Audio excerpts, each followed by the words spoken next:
Muy buenas tardes, hoy viernes 9 de octubre, bienvenidos un día más al espacio de la entrevista aquí en Biosfera Televisión. Hoy tenemos con nosotros, en este caso, al director de Emerlan, Rubén López. Buenas tardes, Rubén, ¿qué tal? Buenas tardes. Muchas gracias por estar hoy aquí con nosotros ratito. Gracias a ustedes.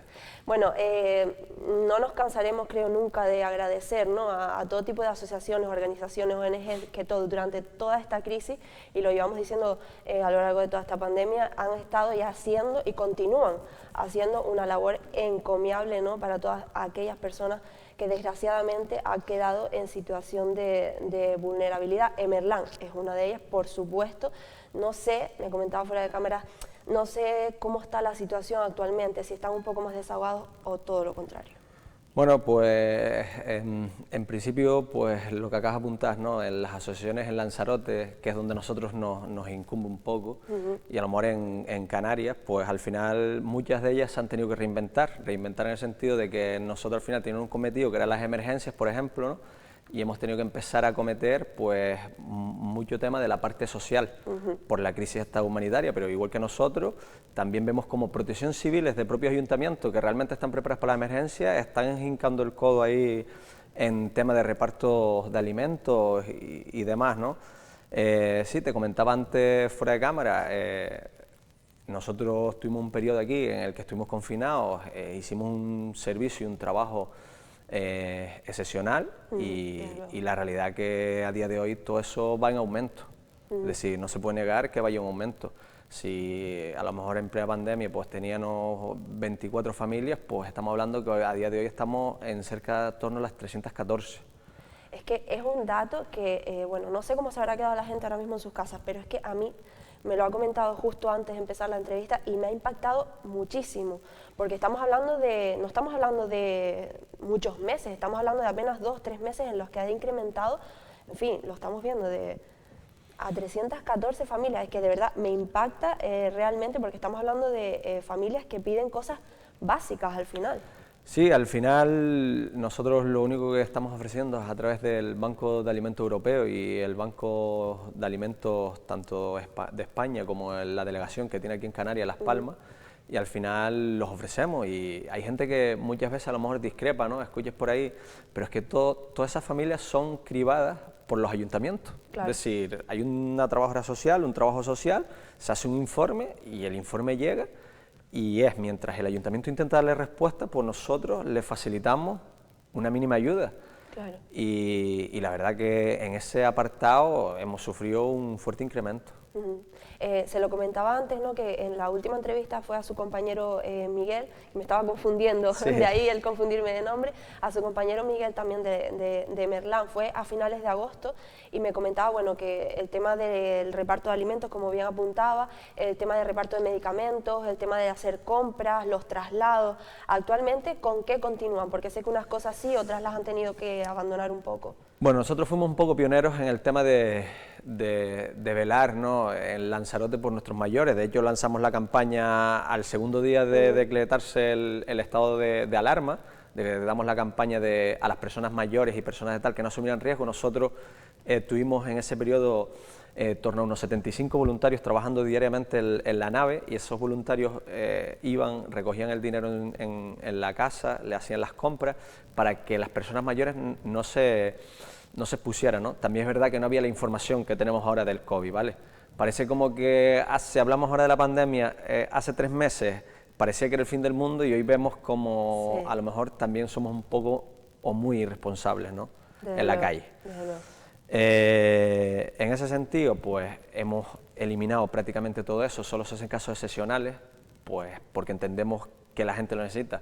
Te pongo un caso, creo que hace 2 días los compañeros fueron y le realizaron una compra, a día de hoy no se suelen realizar, el que llamó era persona positiva en COVID, vivía solo, pues necesita a alguien que le vaya y le haga la compra. Se le fue, se le hizo la compra, se le colaboró, lo que haga falta. Medicación, pues lo mismo. Sí es verdad que antes, pues por ejemplo, yo creo que podemos llegar a repartir hasta unas 123 familias, hacer medicación y temas de compra. Hoy en día no, hoy en día hablamos de casos puntuales. Claro, que se han tenido como que ir adaptando, digamos, a las necesidades, a las prioridades que ha traído consigo la pandemia, que lógicamente durante el confinamiento eran unas y ahora han cambiado totalmente. Sí, y a las pautas que va marcando, ¿no? Desde el área de salud, pues se van marcando, también. se van levantando restricciones y al final es lo que yo creo que va en base a la información que vamos recibiendo. Es decir, cuando empezamos la pandemia esto era muy malo y todos nos vamos a morir, y ahora un poco más que parece que ya hay gente que dice, a ver si lo cojo ya. Bueno, nos hemos ido adaptando, creo que no es bueno ni un extremo ni otro, pero es verdad que nos hemos ido amoldando como a cualquier otra situación, básicamente porque no nos queda de otra, ¿no? Pero sobre todo eso, importante el tema de, y aprovechamos una vez más para hacer llamamiento a la responsabilidad, que es fundamental. Individual. Individual, exactamente, individual. Me comentaba de voluntario, fundamental en este tipo de, en fin, de colectivos. ¿Cuentan con suficientes voluntarios actualmente? ¿Han tenido que retener respaldo por otra parte? De momento, por las situaciones, pues contamos con un equipo de voluntarios, con un equipo de trabajadores, es decir, en ese sentido nosotros siempre nos sentimos cubiertos, pero sí es verdad que siempre creemos que poca ayuda, cuanta más ayuda mejor, ¿no? Claro. Entonces sí es verdad que al que quiera venir a colaborar, esta semana hemos decidido empezar con el departamento social, porque claro, nosotros, es lo que te digo, nos hemos tenido que reinventar, siempre hemos estado en temas de emergencia, salvamento y sanitario. Y entonces, claro, hay gente que sí quiere venir a Merlán para poder ir a repartir alimentos, porque no le gusta y prefiere ayudar en eso, pero, por ejemplo, tiene miedo a ver un incidente. Claro. ¿Vale? Entonces hemos decidido, ahora esta semana hemos tenido reuniones de trabajo en las que hemos decidido separar el voluntariado de las emergencias con el voluntariado social. Claro. Y personalmente, ¿cómo fue? Porque lo mismo le pregunté a Miguel, ¿no? Porque, claro, como bien está diciendo, estaban acostumbrados a atender determinados incidentes, determinadas cosas puntuales que acaecían en la isla de Lanzarote, pero ese impacto personal, ¿no? De ver cómo se quedó la isla de Lanzarote, todas esas familias que acudían, entre otros, a Merlán para pedir algo tan básico como alimentos, ¿cómo se digiere toda esa situación? Pues se hace dura. Yo hablo de mis experiencias y demás. Tuvimos que montar un puesto de mando porque empezamos a recibir llamadas y yo personalmente tuve que apartarme ese teléfono. Yo no podía seguir escuchando las historias que me contaban de neveras vacías, de mi hijo no tiene que comer, te mandaban fotos al Facebook de WhatsApp, te mandaban fotos al WhatsApp, te mandaban fotos al Facebook de Merlán, enseñándote a sus hijos, a tal. Eran y son historias muy duras. Es decir, yo no lo llevo, te hablo con claridad, llevo 16 años dedicándome al salvamento. He visto las peores tragedias en Lanzarote, las he vivido, he estado ahí. Y sin embargo, con esa parte social yo no conseguí aguantarla y tuve que dedicarme a otras tareas porque me sobrepasaban. Yo te agradezco que cuentes eso bajo tu experiencia porque te lo comentaba fuera de cámaras, ¿no? Es muy duro y es muy cruel contarlo, pero también por otra parte hay que concienciar y saber lo que hay actualmente en la isla de Lanzarote para lo que decíamos antes, porque sabemos que la crisis sanitaria lleva a una crisis económica y cuanto antes se termine la sanitaria, antes volveremos a reactivar la economía de Lanzarote y con lo cual contar este tipo de experiencias creo que también es necesario para concienciar a la gente.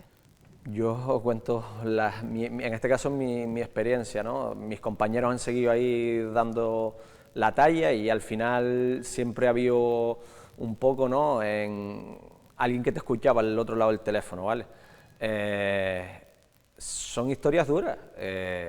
Yo te puedo hacer de cuentos, bueno, y más bien historias, de gente que pedía comida y gente también que pedía, porque en pleno confinamiento llevaban 25 días viviendo solos en el que no hablaban con nadie y lo único que pedían era hablar. La verdad que impacta, o sea, impacta porque claro, era eso, la soledad también. No solo la necesidad de alimentos y demás, sino la soledad que sentían muchas personas, es cierto. De hecho, al ver que nosotros, te digo, nosotros tenemos un equipo de trabajadores y voluntarios y aparte que siempre a nosotros nos enseñan algo y lo queremos llevar al máximo nivel. Tú me enseñas a hacer un muro y nosotros vamos a hacer que ese muro sea el mejor muro. Y de hecho, esas historias que hicieron, pues que al final pusieran a 2 personas que fueran a las casas a visitar a esa gente. Se puso un equipo médico con una doctora que visitaba a esas familias Claro. se puso una trabajadora social.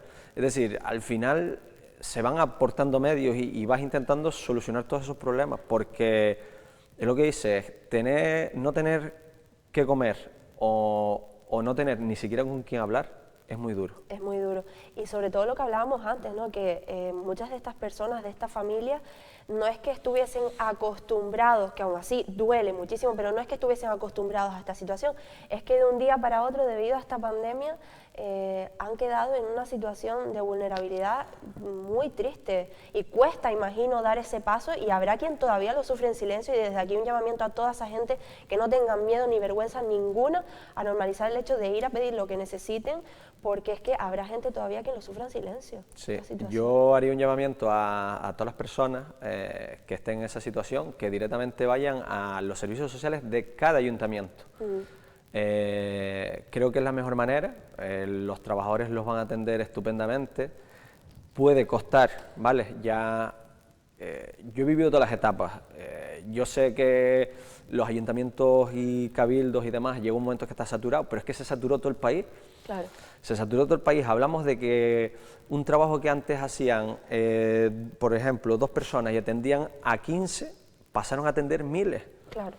Se retrasaron los ERTE. Es decir, había gente, hablo de mis vivencias, gente que me decía, pero Rubén, ¿pero cómo es posible que Meslan le esté llevando comida a tanta gente si es que hasta hace 15 días estaban trabajando y tienen el ERTE?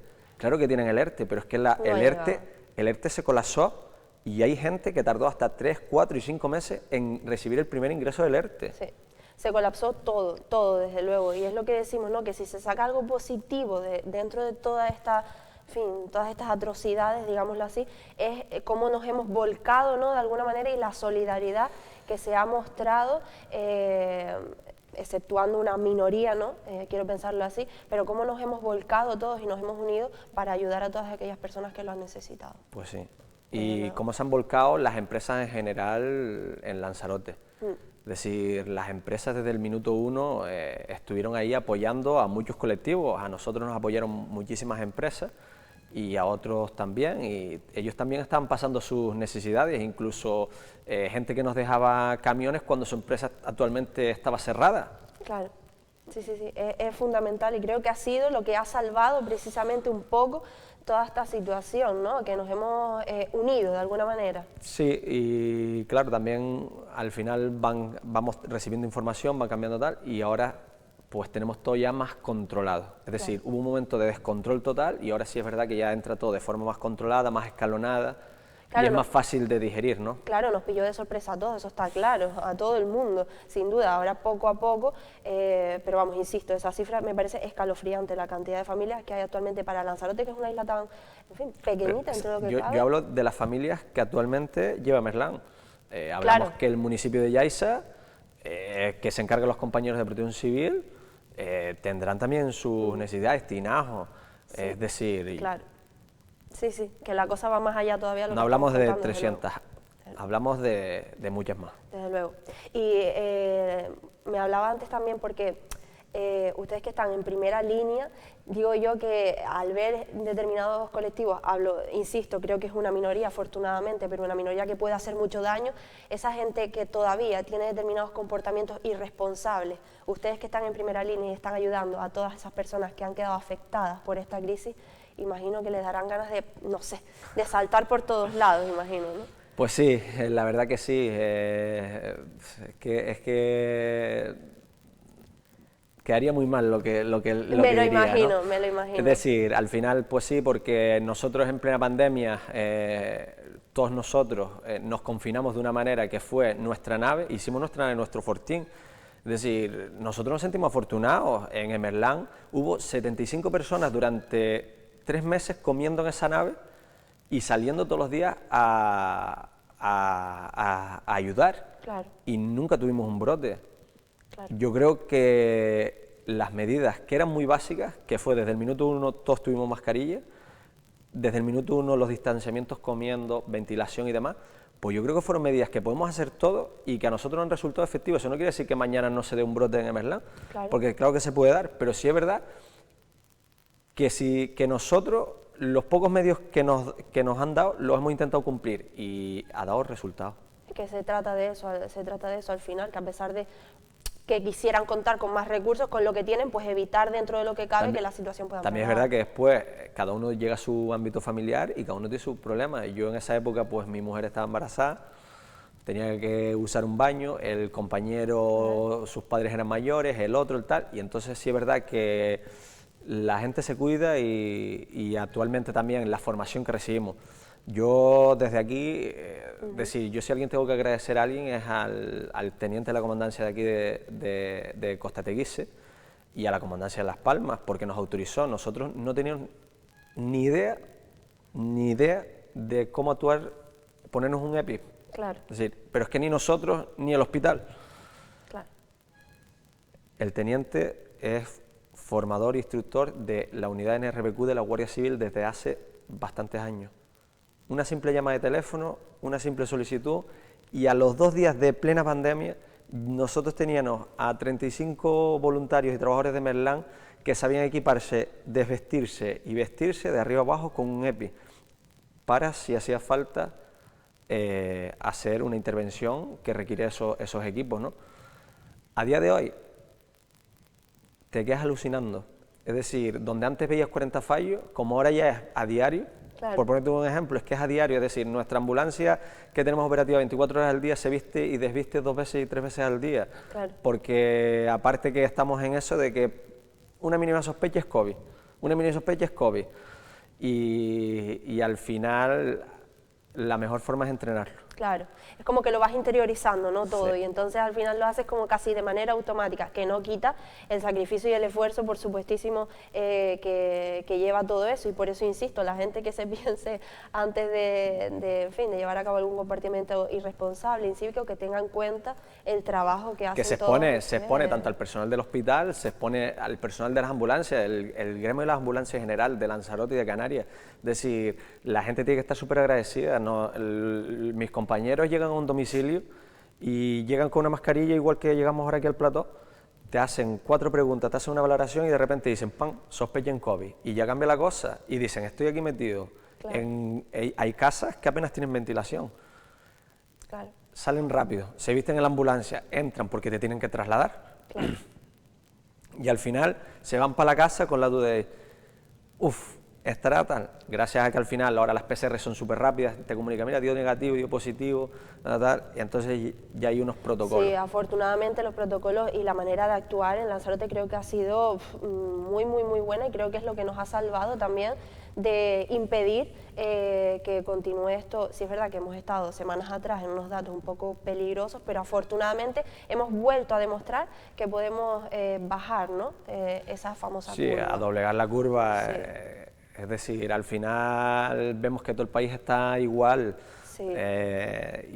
Y que esto seguirá. Ojalá se vaya pronto, que aprendamos de esto, que se hagan unos protocolos y que estas cosas se sigan entrenando y se sigan recordando año tras año, sí. Que no quede en el olvido, que se hagan, sí. Unos buenos protocolos en caso de que dentro de X años se vuelva a dar un paso así, sí. Y que el sistema esté preparado, que el sistema primario, que son los centros de salud, estén equipados y estén preparados, y que el sistema administrativo, porque es lo que hablamos, está la salud, pero también está el trabajo social. Claro. Sí, hay que tenerlo en cuenta, y lo hemos dicho muchísimas veces. Crisis sanitaria no es solo sanitaria, y más en esta situación, no es algo puntual, es algo que acarrea una crisis económica bastante grave, y lo estamos viendo y sufriendo. Entonces creo que, bueno, que hay que ser conscientes, ¿no? Y volver a ser capaces de dar la vuelta, como se le decía, a la tortilla, y no quedarnos, ¿no? en esta... de brazos cruzados. Exacto, de brazos cruzados, que creo que no nos estamos quedando de brazos cruzados, no. Afortunadamente, y esperamos, como bien dices, que aprendemos de todo esto. No solo tienen tema social, por supuesto, Merlán sigue también con el tema de los sucesos, de los accidentes, sí. Incidentes. Sí, nosotros aparte, pues lo que te decía, seguimos prestando servicio con las ambulancias, el tema de la embarcación, que tenemos un convenio con el GES, que ahora dentro de poquito tiempo cumplimos ya 15 sí. años, en La Graciosa cumplimos ahora el próximo año también 15 años ya desde que Merlán empezó con una ambulancia en la isla de La Graciosa, en Lanzarote cumplimos el próximo año, en agosto, 20 años, Son 20 años ayudando a la sociedad, 20 años, como te comentaba, las grandes catástrofes, por desgracia, que han sucedido, las grandes tragedias que han sucedido en Lanzarote, siempre aportando nuestro granito de arena y siempre intentando hacer de la mejor manera. Como digo yo, empezamos con 2 coches, a día de hoy tenemos un parque móvil y un personal increíble. Hemos mejorado todo lo que se ha podido mejorar, abrió departamentos, empezamos con sanitario, unidad canina, unidad acuática, unidad subacuática. Ahora incorporamos desde hace 2 años la unidad de dron y de búsqueda subacuática con ROV. Y poco a poco, pues esto es un mundo en el que nosotros, gracias y por suerte, hemos seguido creciendo. Y también es verdad, es decir, yo te puedo hablar de estadística en el año 2001, que fue cuando nos creamos, de 30 servicios al año, a 3.000 y 4.000 servicios que podemos cubrir ahora en un simple año. Este año ya con la pandemia ya no quiero ni ver las estadísticas porque será... se disparan, ¿no? Será se disparan, lógicamente. Disparatado, ¿no? Disparatado, porque creo que además en plena pandemia, en solo un mes, había más de 3.000 intervenciones. Y me hablas de intervenciones y de voluntarios, que lo comentábamos antes. ¿Cómo ha sido la evolución? ¿También ha crecido bastante? Sí, al final, durante la pandemia, el pleno confinamiento, sí es verdad que tuvimos un boom, y la gente vino ahí a ayudar, y claro, al final tú también tienes que ser consciente, nosotros no podemos exponer a 50 personas, entonces según el volumen de trabajo, expones a las personas que creas oportunas, porque al final... un positivo te condiciona a gran parte, ¿me explico? Si yo tengo ahora mismo actualmente todos los días trabajando en un equipo de 25 personas, que uno me dé positivo me puede condicionar esos 25. Claro, y tengo que tener otros 25 para que suplan... Es que es muy complicado, es verdad que al final, o sea, no es algo puntual, sino que depende del hecho, de lo que suceda, puede dar un vuelco toda la situación y decir dónde busco, dónde no busco, de dónde tiro. Claro, es que es muy complicado, y de personal también, lógicamente. De personal, es decir, claro, es que tener nosotros que alguien de positivo y sea alguien muy cercano, que en ese momento haya estado trabajando ese día en la nave y tal, puede que te obliguen a poner en cuarentena a 20, 25 personas. ¿Se les ha dado el caso ese? Nunca, hemos tenido suerte. La verdad mucha suerte. La verdad que sí, porque el personal en estos casos, vamos, es fundamental, ¿no? Y en parte... aparte de la suerte, creo que también que tanto nuestros voluntarios como nuestros trabajadores, a forma individual, han sido bastante rigurosos. Muy importante también, desde luego. Volvemos a lo mismo, la responsabilidad. Porque al final, si te pones a pensar, ellos se han expuesto en domicilios, en sitios que no conoce la gente que hay, cómo están, cómo no están. Y ya te digo, a día de hoy, contagios en Merlán, cero. Sin embargo, ves que en la calle, pues el vecino que habló con el otro se contagia, tal. Es decir, influye la suerte, pero también la higiene de manos, el uso de la mascarilla. Por supuesto. Es fundamental. Y eso es lo que hace, es demostrar, ¿no?, que si se quiere se puede, y que con responsabilidad y cumpliendo la normativa sanitaria, pues, en fin, no te digo yo que algún caso, algún brote es lógico, pero que dentro de lo que cabe mantengamos, ¿no?, en lo que es la responsabilidad, para mantenernos estables como estamos ahora mismo, para ya por fin decir libre de COVID, ¿no? De COVID. Ojalá que nos conviene. Que se puso de moda la frase COVID free. COVID free. Nos conviene muchísimo en Canarias, especialmente por el tema del turismo, desde luego que estamos muy ahogados ahora mismo. A ver si salimos de esta situación. Pues muchísimas gracias por estar aquí con nosotros. Repito, insisto, 314 familias desde Merlán. Hagamos que este número baje, que no continúe subiendo, que es muy importante, y a ver si salimos de esta, ¿no?, por fin. Esperemos que así sea. Muchísimas gracias, de verdad, muchísimas gracias. Muchísimas gracias a todos ustedes también por escucharnos un día más. Yo me despido, no solo les dejo con el fin de semana, sino que me despido unos días, me voy unos días de vacaciones, pero les dejo en compañía, no se va el espacio de la entrevista, lo seguirá haciendo nuestro compañero Jaime, con quien les dejo en unos minutos también para la tertulia. Buenas tardes.